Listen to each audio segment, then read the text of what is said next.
എൻ്റെ ചെടികൾക്കിടയിൽ പച്ചമുളക് ചെടിയാണിത്. ഒരു 4 തരം പച്ചമുളകാണ് ഇതിലുള്ളത്. ഞാൻ ഒരു നഴ്സറിയിൽ കണ്ടതാണ് പലതരം പച്ചമുളക്, അതിൽ നിന്ന് വാങ്ങിച്ചതാണ്. ഇത് ഉച്ചില പേരെന്നാണ് എനിക്ക് തോന്നുന്നത്. ഇതിങ്ങനെ തളിർപ്പിലൊക്കെ കൊലയിട്ടാണ് ഉണ്ടാവുക. 4 or 5 മുളക് ഓരോ തളിർപ്പിലും ഉണ്ടാവും. അപ്പോൾ മഴക്കാലമായപ്പോൾ വലിയ അസുഖങ്ങളൊന്നും ഇല്ല. വേനൽക്കാലത്ത് നല്ല മുരടിപ്പുണ്ടായിരുന്നു. അപ്പോൾ ഞാൻ വേപ്പെണ്ണയും ലിക്വിഡ് സോപ്പും കൂടി 1 ലിറ്റർ വെള്ളത്തിൽ സ്പ്രേ ചെയ്ത് കൊടുക്കുകയാണ് ചെയ്തത്.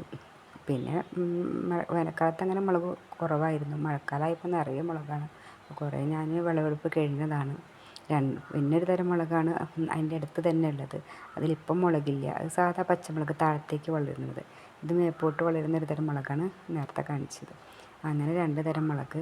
പിന്നെ ഈ മുളക്, ഇത് ഭയങ്കര എരിവുള്ള മുളകാണ്. ഇത് ഒരു മുളക് മതി നമ്മുടെ കറികൾക്ക്. പച്ചക്കറികൾക്ക് അത്ര ടേസ്റ്റ് ഇല്ല. ഈ മുളകിനൊരു പ്രത്യേക മണമാണ്.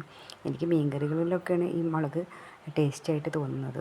അപ്പോൾ ചില വയസ്സായ ആളുകൾ ചോദിക്കും, എന്താ ഈ ചെടി വളർത്തിക്കൊണ്ടൊരു കാര്യം എന്ന് ചോദിക്കാറുണ്ട്. അതിനൊരു ഉത്തരമായിട്ട് ഞാനൊരു മുളക് മരം നട്ടു വെച്ചതാണ്. അതിപ്പോൾ എനിക്കൊരു ഉപകാരമായി. ഒരു മുളകുണ്ടെങ്കിൽ തന്നെ നമ്മുടെ വീട്ടിലേക്ക് ധാരാളമാണ്. ഇപ്പോൾ മുളകൊന്നും കടയിൽ നിന്നും നമ്മൾ പൈസ കൊടുത്ത് വാങ്ങിക്കേണ്ട ആവശ്യമില്ല. അങ്ങനെ ചെടികൾക്കിടയിൽ എനിക്കിടയ്ക്കൊക്കെ അതിങ്ങനെ മാറ്റി അവിടെ നിന്ന് മാറ്റണമെന്ന് തോന്നും. ചിലപ്പോൾ നമ്മളത് മാറ്റിയാൽ ചിലപ്പോൾ ഇനി അത് അവിടെ നിന്ന് നശിച്ചു പോയാലോ എന്ന് വിചാരിച്ചിട്ട് ചെടികളുടെ ഇടയിൽ നിന്നാകുമ്പോൾ എനിക്ക് ചെടികൾ വെക്കാൻ സ്ഥലം കുറഞ്ഞതുപോലെയൊക്കെ തോന്നും. പക്ഷേ ചിലപ്പോൾ ഇത്രയും വലിയ പ്ലാന്റ് അല്ലേ, ഇനി അത് പറിച്ച് നട്ടാൽ ചിലപ്പോൾ അത് പോയാലോ, അതിൻ്റെ വേരൊക്കെ വളരെ വളർന്നു പോയിരിക്കില്ലേ, ഇനി അവിടെ തന്നെ